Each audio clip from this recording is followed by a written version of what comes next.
इस संवाद को मैं चाहता हूं कि देश के लिए कोई दिशा बनाने वाला, दिशा स्थापित करने वाला बन जाए। इस दृष्टि से मैं कुछ तथ्य आपके बीच रखना चाहता हूं। हमारे भारत की शिक्षा व्यवस्था के बारे में एक बार अंग्रेजों ने बहुत गंभीर और खराब टिप्पणी की थी। सन 1931 में महात्मा गांधी गोलमेज सम्मेलन में भाग लेने के लिए लंदन गए थे और अंग्रेजों की सरकार के साथ उनका वार्तालाप चल रहा था। अंग्रेजों की तरफ से जो गांधी जी से संवाद करने वाली टीम थी या उनका जो समूह था, उस समूह के जो बहुत प्रमुख लोगों में से एक, उन्होंने गांधी जी को एक बहुत खराब बात कही। उन्होंने ये कहा कि अगर अंग्रेज भारत नहीं आते तो भारत की शिक्षा व्यवस्था तो कभी भी बन नहीं पाती। गांधी जी ने इसका विरोध किया और उन्होंने कहा कि अगर अंग्रेज नहीं आते तो भारत की शिक्षा व्यवस्था ज्यादा अच्छी होती, क्योंकि अंग्रेजों के आने के पहले की भारत की शिक्षा व्यवस्था बहुत ही उत्तम थी, ये गांधी जी ने कहा। तो अंग्रेज अधिकारियों ने गांधी जी से कहा कि आप ऐसा किस आधार पर कहते हैं? तो गांधी जी ने कहा कि मेरे देश को मैंने बहुत नजदीक से देखा है, गांव-गांव में मैंने प्रवास किया है, वहां जो कुछ भी शिक्षा व्यवस्था के पुराने खंडहर दिखाई दे रहे हैं, उनके आधार पर मैं कह सकता हूं कि भूतकाल में हमारी शिक्षा व्यवस्था बहुत अच्छी थी और बहुत मजबूत थी। उसी समय गांधी जी के साथ उन अंग्रेज अधिकारियों का विवाद हो गया और गांधी जी की गोलमेज यात्रा समाप्त होने के बाद अंग्रेज अधिकारियों ने अपनी तरफ से एक वक्तव्य जारी किया जो लंदन के सभी प्रमुख समाचार पत्रों में छपा और उसमें यह कहा गया कि गांधी जी को अपने देश की शिक्षा व्यवस्था के बारे में गर्व है, लेकिन उनके पास इस बात का कोई आधार और सबूत नहीं है कि भारत की शिक्षा व्यवस्था अंग्रेजों के आने के पहले कैसी थी। ये गांधी जी के पास कोई प्रमाण नहीं है, लिहाजा हम मानेंगे नहीं कि गांधी जी की बात सही है। और इस तरह से उस पर एक बहस चल पड़ी। भारत लौटने के बाद महात्मा गांधी ने उस बहस को बंद नहीं किया और लगातार उसको जिंदा रखा। गांधी जी के जो बहुत नजदीकी लोगों में से काम करने वाले एक व्यक्ति जो इस समय भी जीवित हैं और जो भारत के बहुत प्रमुख इतिहासकारों में माने जाते हैं, उनका नाम है प्रोफेसर धर्मपाल। जब भारत आजाद हो गया 15 अगस्त 1947 को, तो प्रोफेसर धर्मपाल जो गांधी जी के साथ भारत छोड़ो आंदोलन में शामिल हुए थे, उन्होंने गांधी जी को पूछा कि अच्छा अब मेरा काम क्या है? आजादी आ गई, सरकार बन गई, अब बताइए मेरा काम क्या है? तो गांधी जी ने कहा कि देखो, मैं 1931 में गोलमेज सम्मेलन में लंदन गया था। उस समय अंग्रेज अधिकारियों ने मुझे ये कहा था कि भारत में अंग्रेज अगर नहीं आते तो भारत की शिक्षा व्यवस्था तो कुछ भी नहीं होती। मुझे ये बात सही नहीं लगती, लेकिन मेरे पास इसको साबित करने के लिए कोई प्रमाण नहीं है। मैं तुमसे उम्मीद रखता हूं कि तुम भारत की शिक्षा व्यवस्था के बारे में जितने भी संभव हों प्रमाण इकट्ठे करो, दस्तावेज इकट्ठे करो, तथ्य इकट्ठे करो और उसके आधार पर यह सत्य साबित करो कि अंग्रेजों से आने के पहले की भारत की शिक्षा व्यवस्था कैसी थी। धर्मपाल जी ने गांधी जी के इस वाक्य को या गांधी जी के इस कथन को अपने जीवन का उद्देश्य बना लिया और वो भारत छोड़कर लंदन चले गए। लंदन के बाद दुनिया के कई देशों में घूमते रहे, फ्रांस में रहे, जर्मनी में रहे, यूरोप के देशों में 40 साल उन्होंने अध्ययन और अध्यापन किया। बहुत समय तक वो पढ़ाते रहे, जीविका चलाने के लिए, कुछ पैसा बनाने के लिए, लेकिन मूल उद्देश्य ये था कि भारतीय शिक्षा व्यवस्था कैसी थी अंग्रेजों के आने के पहले, उसके प्रमाण एकत्रित करना, दस्तावेज एकत्रित करना और उनके आधार पर कोई अधिकार पूर्वक बात कहना। श्री धर्मपाल जी के 40 साल के अथक प्रयासों से कुछ हजार दस्तावेज मिले जो अलग अलग स्थानों से उन्होंने लिए। उनका एक साथ जब बैठकर विश्लेषण किया तो पता चला कि अंग्रेजों के आने के पहले की शिक्षा व्यवस्था बहुत ही अच्छी थी। अभी थोड़े दिन पहले हमारे देश में एक घटना घटित हुई, वो इससे बहुत जुड़ी हुई है जो मैं कहने जा रहा हूं। हमारे देश के जो वर्तमान प्रधानमंत्री हैं डॉक्टर मनमोहन सिंह, ये थोड़े दिन पहले ऑक्सफोर्ड विश्वविद्यालय में गए थे और इनको ऑक्सफोर्ड विश्वविद्यालय ने मानद डॉक्टरेट की उपाधि दी थी। जिस दिन ये समारोह आयोजित हुआ था उस दिन मैंने उसका लाइव टेलीकास्ट देखा था, सीधा प्रसारण। और उस सीधे प्रसारण में लगभग मैं 2-2.5 घंटे बैठा रहा टीवी के सामने, देखता रहा कि क्या क्या हो रहा है। उस कार्यक्रम में 40 मिनट का तो व्याख्यान हुआ डॉक्टर मनमोहन सिंह का, और उसके अलावा कुछ दूसरी औपचारिकताएं हुई।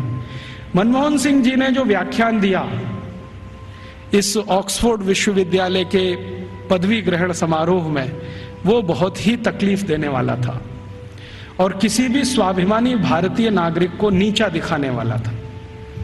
उन्होंने अपने व्याख्यान की शुरुआत ही यहां से की कि हम अंग्रेजों के बहुत आभारी हैं जो उन्होंने भारत में आकर अपनी सरकार बनाई।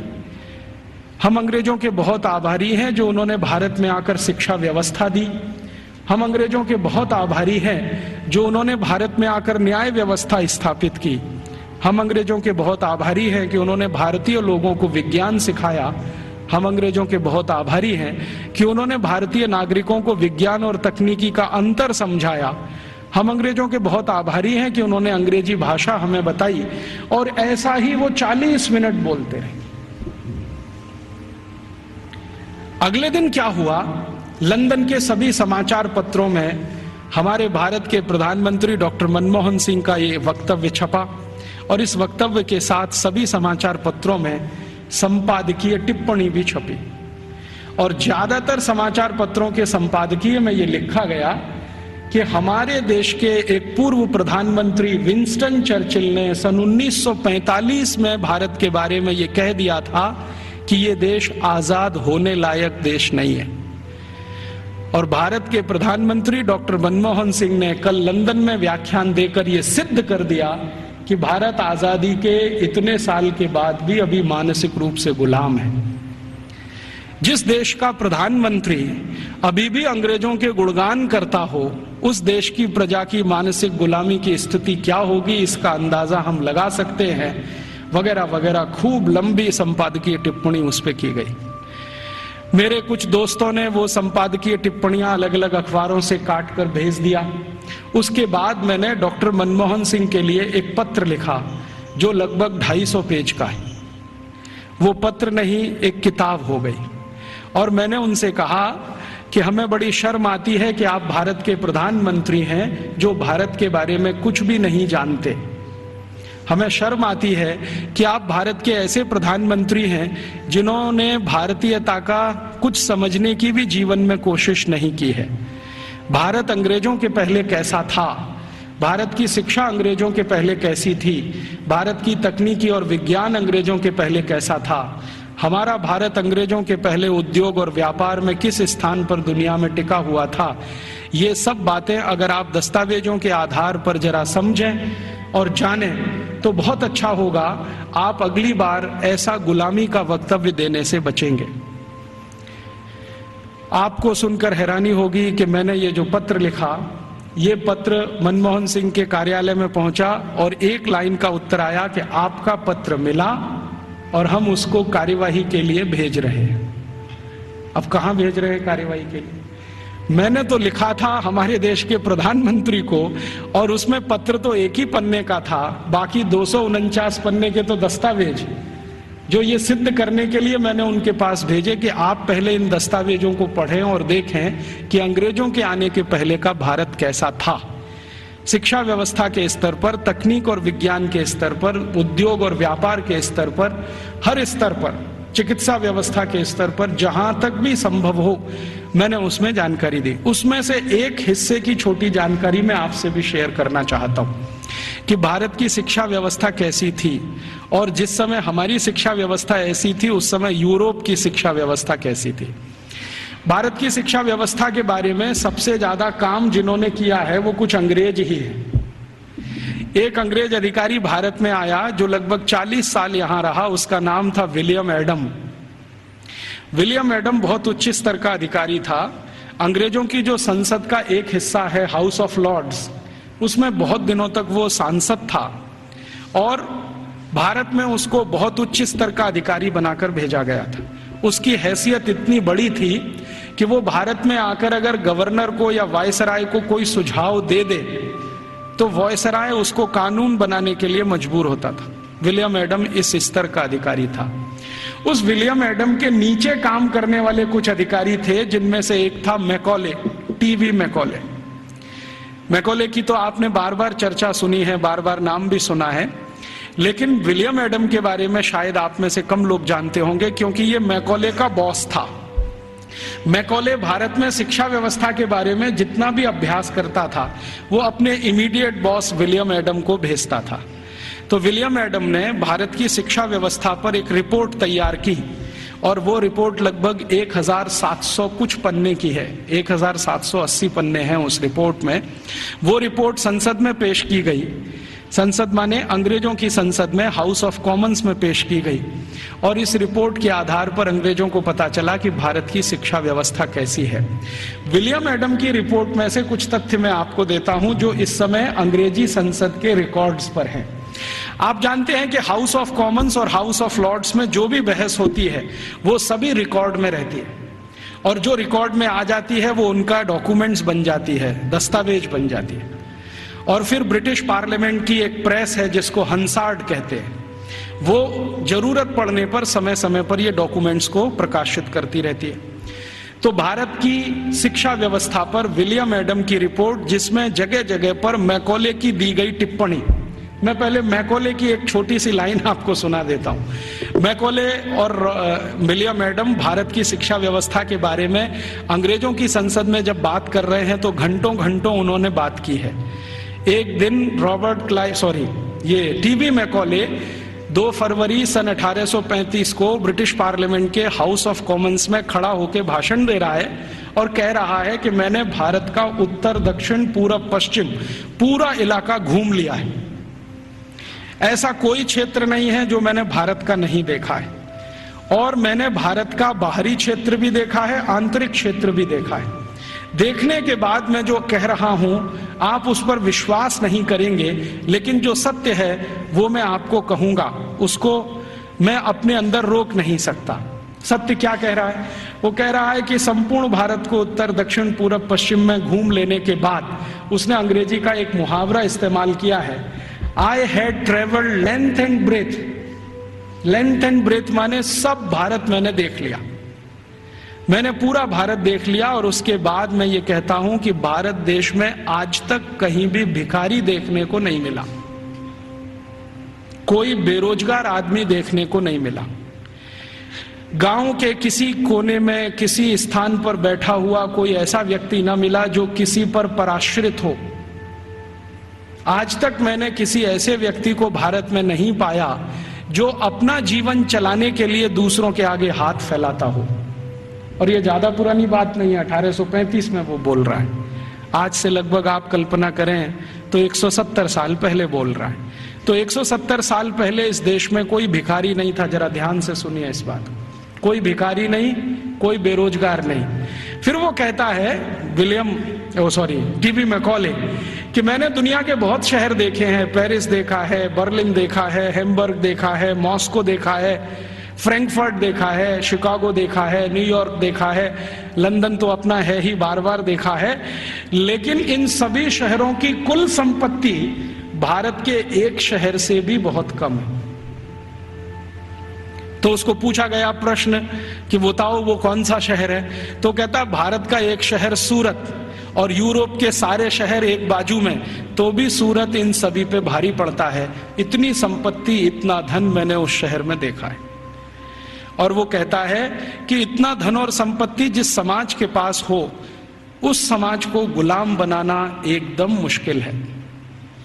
वो ये कहता है, मैं ये तो नहीं कहता कि असंभव है, लेकिन मुश्किल बहुत है। फिर वो कहता है कि मैं एक सुझाव देना चाहता हूं ब्रिटिश गवर्नमेंट को, सरकार को, कि अगर भारत को गुलाम बनाना हो तो इनका वैभव, इनका धन, इनकी संपत्ति को खत्म करो। तो फिर ब्रिटिश पार्लियामेंट के सांसद उसको पूछ रहे हैं कि भारत का धन, भारत का वैभव और भारत की संपत्ति को खत्म करने के लिए तुम्हारे पास क्या योजना है? तो कहता है भारत की शिक्षा व्यवस्था को खत्म करो। वो कहता है कि भारत में जितना भी धन है, संपत्ति है, वैभव है, ये भारत की शिक्षा व्यवस्था के कारण है। तो कोई सांसद पूछ लेता है कि अच्छा बताओ भारत की शिक्षा व्यवस्था कैसी है, तो कहता है कि भारत की शिक्षा व्यवस्था में सबसे पहला सत्य ये है कि यहां निरक्षरता नहीं है, माने लिटरेसी कंप्लीट। तो उसको पूछा गया क्या संपूर्ण भारत में एक जैसा है, तो कहता है दक्षिण भारत में लिटरेसी 100% है। दक्षिण भारत का माने कर्नाटक, आंध्र प्रदेश, तमिलनाडु, केरल। तो कहता है दक्षिण में तो 100% है, पश्चिम भारत में 98% है, 98% है, उत्तर भारत में लगभग 82% के आसपास है, मध्य भारत और बचे हुए भारत में लगभग 87% के आसपास है। तो मैं कह सकता हूं कि लगभग भारत साक्षर है। उसी समय एक दूसरा सांसद खड़ा होकर पूछता है कि अच्छा आप ये बता सकते हैं कि इंग्लैंड की स्थिति क्या है। तो उन्होंने कहा ये मैं तो नहीं बता सकता, एजुकेशन मिनिस्टर बैठे हैं वो बताएं। तो एजुकेशन मिनिस्टर खड़े होकर बोलते हैं कि जब भारत की साक्षरता लगभग 100% है, उस समय इंग्लैंड माने 3 राज्यों का समूह, अभी जिसको आजकल ब्रिटेन कहा जाने लगा है, स्कॉटलैंड, आयरलैंड और न्यू साउथ वेल्स मिला के। तो वो कहते हैं कि ये जो 3 राज्यों का समूह है जिसको ब्रिटेन कहा जाता है, इसमें कुल साक्षरता 17% भी नहीं है। 17% भी नहीं है। 17% माने 17। तो फिर पूछ रहे हैं कि भाई कारण क्या है इसका, भारत में इतनी साक्षरता और हमारे यहाँ कुछ भी नहीं। तो वो कह रहा है टीवी मैकॉले के इस समय भारत में 7,32,000 रेवेन्यू विलेजेस हैं, राजस्व वाले गांव। तो नॉन रेवेन्यू वाले, उसने कहा वो मुझे नहीं मालूम। वो कह रहा 7,32,000 राजस्व गांव हैं और ऐसा एक भी राजस्व गांव नहीं है जहां पर स्कूल की व्यवस्था नहीं है। तो फिर उसको प्रश्न पूछा गया कि क्या भारत के लोग इसको स्कूल कहते हैं, तो उनका नहीं, मैंने कहा है स्कूल, भारत के लोग इसको गुरुकुल कहते हैं। उसने गुरुकुल को स्कूल में ट्रांसलेट किया है। बाद में वो कहता है कि शायद मेरे पास कोई शब्द नहीं है जो गुरुकुल के बराबर हो तो मैं स्कूल कहता हूं। तो हम ऐसा मान लें कि मैकॉले बोल रहा है 2 फरवरी 1835 को हाउस ऑफ कॉमन्स में कि भारत के 7,32,000 गांवों में कोई भी ऐसा गांव नहीं है जहां पर गुरुकुल ना हो। इसका अर्थ क्या है, हर गांव में एक गुरुकुल है। फिर उसको पूछा गया इस गुरुकुल में क्या होता है।